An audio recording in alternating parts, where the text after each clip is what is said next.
आपका स्वागत है। आप है जो जनता की आवाज देख रहे हो। हम आपसे अपील करते हैं कि आपको पॉलिटिक्स है या कोई हर घटनाक्रम पर हम आपको वीडियो हमारे चैनल के माध्यम से दिखाते हैं। आप जो हम आपको धार्मिक खबर है जो दिखाने जा रहे हैं। हम बात करें नीमला गांव की जो श्री कृष्ण गौशाला है, वहां पर एक महात्मा जी आए हैं। उनका नाम है पंडित आकाश कृष्ण भारद्वाज, जो वृक्षवासी वृंदावन से है, जो स्पेशल है, जो चल कर है। पहली बार हरियाणा के अंदर आए हैं और लोगों को खूब बहा रहे हैं। अक्सर यहाँ पे मैं आपको तस्वीरों के अंदर आप देख पा रहे हो कि गुरु जी की कथा जो चल रही है। गुरु जी की कथा के अंदर है जो हजारों की तादाद में महिलाएं पुरुष है जो कथा को सुनने के लिए है, जो इनके प्रवचन सुनने के लिए है, जो यहाँ पे आ रहे हैं। समय रहता है 12 बजे से लेकर 3 बजे तक। पूरा पंडाल है जो खचाखच भरा रहता है। पूरी भावुकता से ये कथा करते हैं। हर आंख की नम होती है। हर व्यक्ति है जो गुरु जी को ध्यान से जो सुनते। मेरे साथ बातचीत करेंगे काफी कम उम्र के बाबा है, ये इनसे बातचीत करते हैं। महाकुंभ का एक काफी बड़ा मेला भी चल रहा है प्रयागराज के अंदर है, जो किस तरह आप उस मेले को देखते हैं, किस तरह ये इनकी गतिविधियां रहती है धार्मिक क्षेत्र के अंदर। इस क्षेत्र में हम बातचीत इनसे करने वाले। गुरु जी, जनता की बात में आपका पहले स्वागत है। राधे राधे जी गुरु जी, क्या कहना चाहोगे? पहली बार हरियाणा में आए, किस तरह महसूस किस तरह कर रहे हो हरियाणा में आकर? क्या लगता है वृंदावन की धरती से, उत्तर प्रदेश की धरती से आप हरियाणा में आए हो, क्या लगा हरियाणा में आकर? लोग सुन रहे हैं। इसमें हमारा कोई अपनत्व नहीं है। वास्तविकता तो यह है कि ठाकुर जी की कथा ही अच्छी है। जो कथा को केवल इतना होता है कि जो कहने की बात है वो बदल जाती है, बाकी कथा तो सब कथावाचक कर ही रहे हैं जी। लेकिन जो ठाकुर जी कथा को हृदय से भाव से कहता है, जैसे आपके पास कोई मांगने आया तो आपके पास पैसा है तो आप पैसा देते हैं, आपके पास खाने के लिए तो खाने के लिए देते हैं। लेकिन अगर आपके पास भक्ति है और आप भक्ति से कथा श्रवण कराएंगे तो लोगों के पास वो भक्ति पहुंचेगी और उसका प्रभाव होगा। केवल यही कारण है। गुरुजी, हरियाणा के अंदर आप आए हो, किस तरह देखते हो हरियाणा की धरती है जो उत्तर प्रदेश से कितने की हटके है? कितने के लोग यहाँ पे धार्मिक है? हरियाणा में ज्यादा है या उत्तर प्रदेश में ज्यादा है? देखो, हरियाणा में विशेष हमने कार्यक्रम नहीं किया है, लेकिन नीमला काशी का वास में ऐसा हमें बेचारे इतने धार्मिक हैं कि जब भी हम वहां से आते हैं तो सब हमसे पूछते हैं, उतरते ही, कि महाराज जी किसी चीज की कोई कमी तो नहीं हुई। और माताएं बेचारी इतनी धार्मिक है, एक बार कथा में आकर बैठ जाती हैं तो बड़े प्रेम से कथा श्रवण करती हैं। और सबसे बड़ी बात मुझे जो नीमला काशी के वास में लगी कि जो आपस का लोगों का प्रेम है, जो भाव है, जैसे कोई व्यक्ति आपके पास में आया तो तुरंत आते ही स्वागत की जो बात है, तो आपस का प्रेम वो बड़ा प्यारा लगा। इलाके में एक चर्चा है, आपकी जो भागवत कथा है काफी चर्चा का विषय बनी हुई है। कुछ लोग पूछना चाहते हैं कि जो गुरु जी है वो कहाँ से आए हैं, क्यों कथा कर रहे हैं, क्या उनका जन्म पीछे क्या है पूरा का पूरा? पीछे जन्म की बात ये आती है कि वैसे हमारा वृंदावन के निकट में गांव है, माठ तहसील में हसनपुर गांव पड़ता है जी, जहां हम जन्मे हैं और पले बड़े हैं, और वृंदावन में अब हमारा वास चल रहा है। जी। भगवान बिहारी जी की कृपा से अचानक हमारे मन में आ गया रात्रि के 2 बजे। जी। 2 बजे मन में आया, और गांव लगभग वहां से थोड़ी दूरी पर है वृंदावन से, तो हम रात के 2 बजे गांव से पैदल ही वृंदावन के लिए निकल चले। जी। वृंदावन की लगभग 12 किलोमीटर की परिक्रमा है वृंदावन। तो हम परिक्रमा में घूमे, लेकिन हमको कोई भी स्थान रुकने के लिए नहीं मिला। जी, वृंदावन में जब कोई स्थान नहीं मिला तो एक पीले वस्त्र वाले बाबा आए, और आकर के पानी गांव तिराहा जगह है परिक्रमा मार्ग में, वहां पास में मोर कुटी पड़ती है, और मोर कुटी में उन्होंने आकर के हमें स्थान दिया।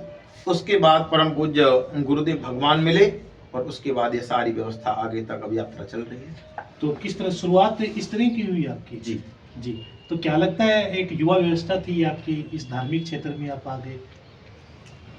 जब मैं 5वीं क्लास में पढ़ने जाया करता था जी, तो उस कॉलेज का नाम है, जो गांव हसनपुर में है, श्री राधा कृष्ण इंटर कॉलेज। जी।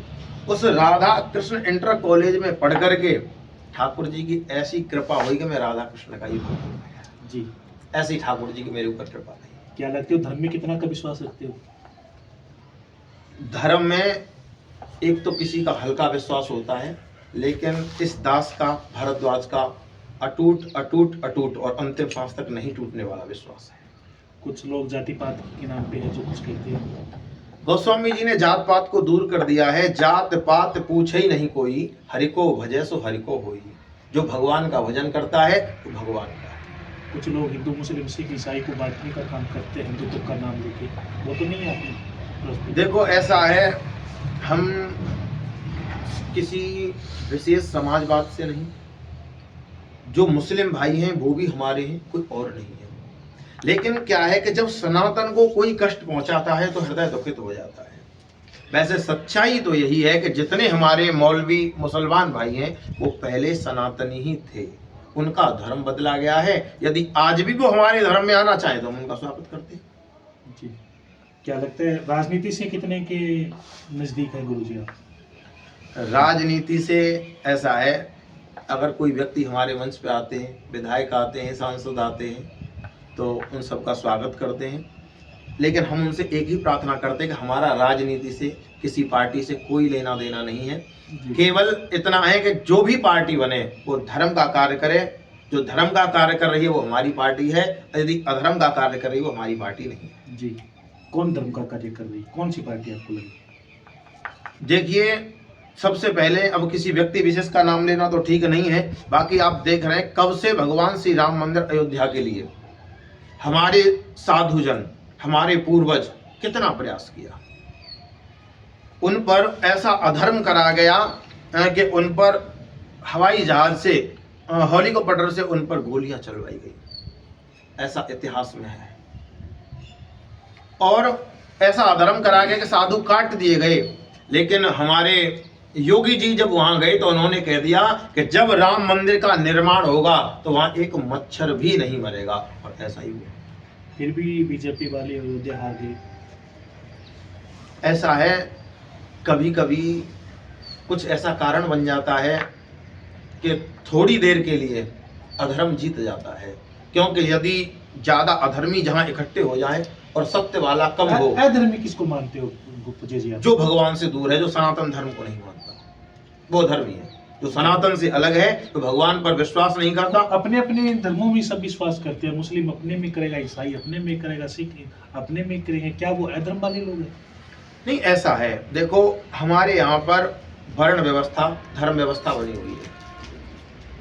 हमारे जो सनातन धर्म है वो श्रेष्ठ इसलिए है, अपने अपने धर्म को माने। लेकिन सबसे ज्यादा यदि कष्ट पहुंचाया है तो सनातन को पहुंचाया है। आप किसी मुसलमान को हमने कष्ट पहुंचाया, किसी सिख को हमने कष्ट पहुंचाया, लेकिन जितना कष्ट पहुंचा, जितनी दिक्कत हुई, वो सनातन धर्म और हिंदुओं को हुई है। हमें किसी धर्म से कोई दोष नहीं है, लेकिन हमारे धर्म पर यदि उंगली उठेगी तो फिर हमें दोष है। क्या लगता है कि इस दोष आप समाप्त कर पाओगे? बिल्कुल कर पाएंगे।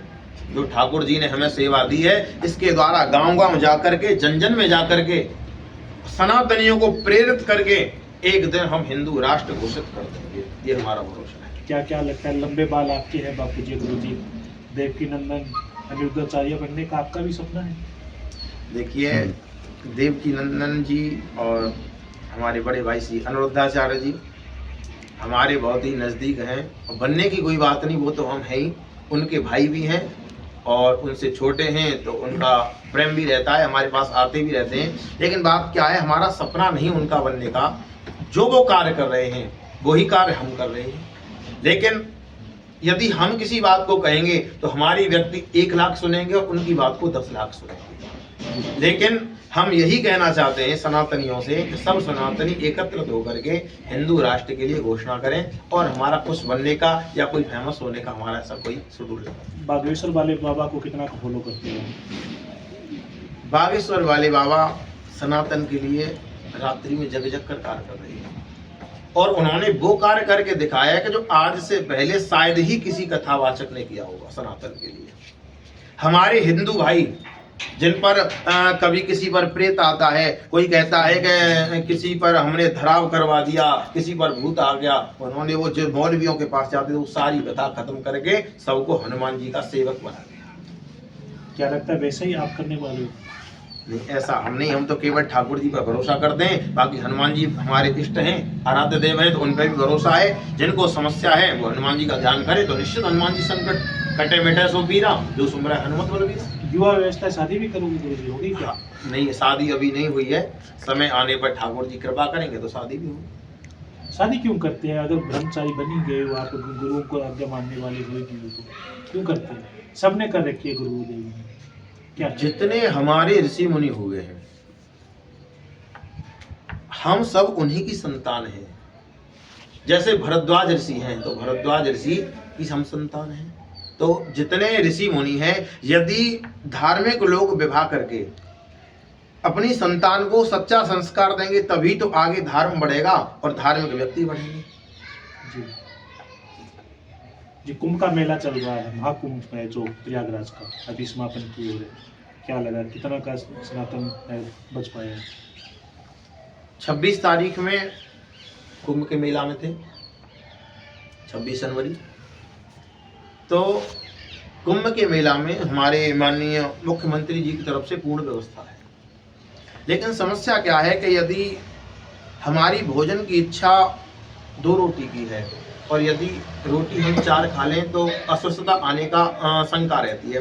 तो इसी प्रकार उनकी जो व्यवस्था है, व्यवस्था में कमी नहीं है, थोड़ा जनता आपस में संभल करके ठीक से चलें, बाकी व्यवस्था में कमी नहीं। और कुंभ में जाकर के ऐसा लग रहा है ये जैसे अब सनातनियों का राज आ गया है। पक्का पक्का जी, विश्वास। दुनिया तो कहती है 100%, लेकिन ये दास 150% ही है।